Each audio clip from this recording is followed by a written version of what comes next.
हैं कि long question में जो न्यूमेरिकल आता है उसको कैसे सॉल्व करते हैं। सारे आई थिंक 90% बच्चों का यही प्रॉब्लम है कि न्यूमेरिकल्स नहीं आते, हमें समझ नहीं आती, इतने मुश्किल लगते हैं। आज मैं आपको टिप्स और ऐसी ट्रिक्स बताऊंगी कि आप चुटकियों में कोई भी न्यूमेरिकल कर सकते हैं। सबसे पहले ये बात आप मेरी लिख लें कि अभी भी टाइम है पेपर्स में, जैसा मैं कहूंगी आपने वैसा करना है तो आप हर तरह का न्यूमेरिकल सॉल्व कर सकते हैं। तो आपने करना क्या है, कोई भी चैप्टर है जिसके आपने न्यूमेरिकल सॉल्व करने हैं उसके सारे के सारे फॉर्मूलाज जो हैं वो एक छोटी सी चिट, जिसे वो रंग बिरंगी चिट्टे होती है ना, वो लगाते हैं बुक्स के साथ लगाते हैं, वो ले लेनी है आपने, या कोई भी और ले ले जो नहीं अफोर्ड कर सकते, वो कॉपी आपने ले लेनी है। और छोटी सी पेज बना के, छोटा सा पेज बना के आपने वो पेज जो है वो जहां पर न्यूमेरिकल होंगे आपकी बुक पे दिए हुए क्वेश्चंस न्यूमेरिकल ना, टेक्स्ट बुक के लास्ट पे जो न्यूमेरिकल दिए होते हैं वहां पर आपने वो चिट लगा लेनी है। ठीक है, वो फॉर्मूला कितने होते हैं, ज्यादा से ज्यादा फॉर्मूला एक चैप्टर में 5 हो जाएंगे, 6 हो जाएंगे, या कम ही होते हैं, 3-4 फॉर्मूलाज होते हैं। तो वो 3-4 फॉर्मूलाज आपने याद कर लेने हैं। उसके बाद क्या करना है मैं आपको बताती हूँ, प्रैक्टिकली करके बता देती हूँ। ये मैंने एक रैंडम सा 9th क्लास से लिया था न्यूमेरिकल, और ये मैं बताती हूँ कि किस तरीके से सॉल्व करना है। 9th 10th first year second year सब के लिए है ये, कि मेरे इस बात को आपने अपने पल्ले के लड़ पे बांध लेना है और फिर देखना है कि आपको इसका रिजल्ट मिलता है या नहीं मिलता। एक दफा करके देखिएगा, आप चुटकियों में कोई भी न्यूमेरिकल कर सकते हैं। सबसे पहले लॉन्ग क्वेश्चन की प्रेजेंटेशन कुछ ऐसी होनी चाहिए। मेरी राइटिंग कोई खास अच्छी नहीं है लेकिन आई ट्राइड माई बेस्ट। तो यहाँ पर लॉन्ग क्वेश्चन इस तरीके से आपने लिखना है, बिल्कुल सिंपल। मैं ज्यादा डेकोरेट करके नहीं आपको दिखाया हुआ क्योंकि बहुत सारे बच्चे जो हैं उनकी राइटिंग अच्छी नहीं होती और डेकोरेशन का टाइम भी नहीं होता। ठीक है, तो चलिए जी, यहाँ पर मैंने एक रैंडम सा 9th क्लास के चैप्टर में से एक न्यूमेरिकल लिया है। तो यहाँ पर न्यूमेरिकल मैंने लिया है, आई थिंक चैप्टर नंबर 3 में से है ये।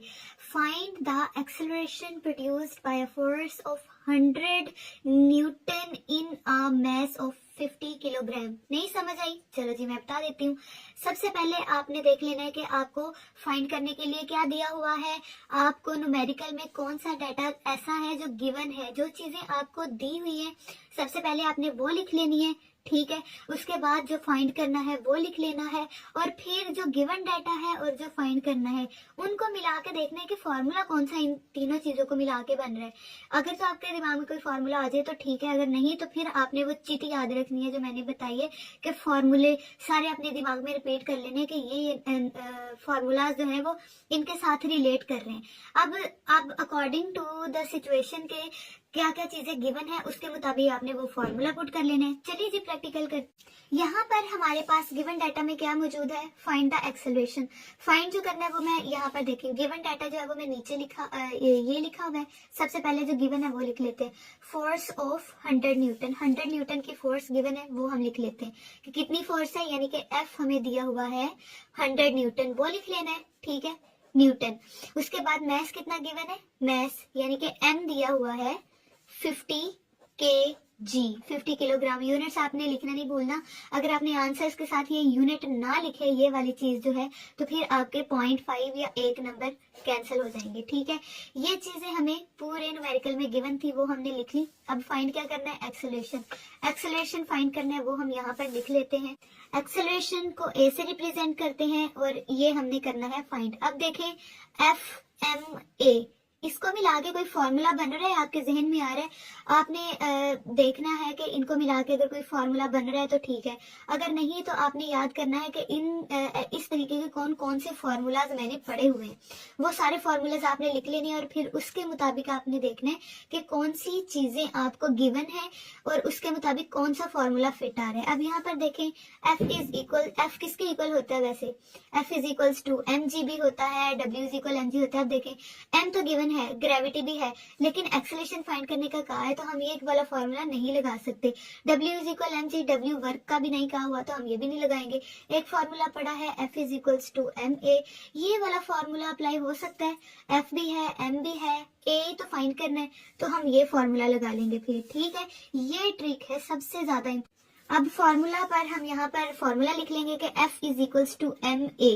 ठीक है, ये फॉर्मूला हमारा बन गया है। देखिए, हमने गिवन डाटा और जो फाइंड करना था इनको मिला के फॉर्मूला बना लिया, और तकरीबन सारे ही न्यूमेरिकल इस तरीके से होते हैं। उसके बाद सोल्यूशन हमने कर लेना है, वो आगे इतना काम हो गया। सोल्यूशन हमारा खुद ब खुद हो जाएगा, क्योंकि फॉर्मूला आता होगा तो हम कोई भी न्यूमेरिकल कर सकते हैं। तो फॉर्मूला मैंने आपको बताया कि आपने किस तरीके से याद रखना है। तो अब सॉल्यूशन किस तरीके से करना है, सबसे पहले आप लिख लेंगे फॉर्मूला, ठीक है। यहाँ से फाइंड क्या करना है, एक्सेलरेशन। एक्सेलरेशन को हम एक साइड पर ले जाते हैं और फॉर्मूला और मैथ को दूसरी साइड पर ले जाते हैं। अब यहाँ पर ये दोनों मल्टीप्लाई हो रहे हैं, दूसरी साइड पे जाके डिवाइड हो जाएगा, ठीक है। एफ के नीचे आ जाएगा एम, इस साइड पे लिख लें या इस साइड पे, दोनों एक ही बात है। तो एक्सेलरेशन किसकी इक्वल है, फोर्स थी हमारी 100 न्यूटन और जो मैथ था वो है 50 kg, ठीक है। अब इनके यूनिट्स आप जब सॉल्व करना है तब चाहे ना लिखें, कोई मसला नहीं है, लेकिन पहले गिवन डाटा में लिखने हैं और लास्ट पे आंसर के साथ जरूर लिखना है। ये बात आप याद रख लें, वरना आपका आधा नंबर या एक नंबर कट जाएगा, ठीक है। एक्सेलरेशन अब जो भी आएगी आपने कैलकुलेट करके वो मुझे आंसर बताना है। अब इसके साथ हम यूनिट कैसे लिखेंगे, ये भी तो एक मसला है ना, कि यूनिट क्या आएगा, कोई भी तो नहीं लिख सकते ना। अब एक्सेलरेशन फाइंड कर रहे हैं, तो एक्सेलरेशन का यूनिट होता है मीटर पर सेकंड स्क्वायर, ठीक है। तो जो भी आंसर आ रहा है वो लिखने के साथ आपने साथ में लिख देना है उसका यूनिट मीटर पर सेकंड स्क्वायर।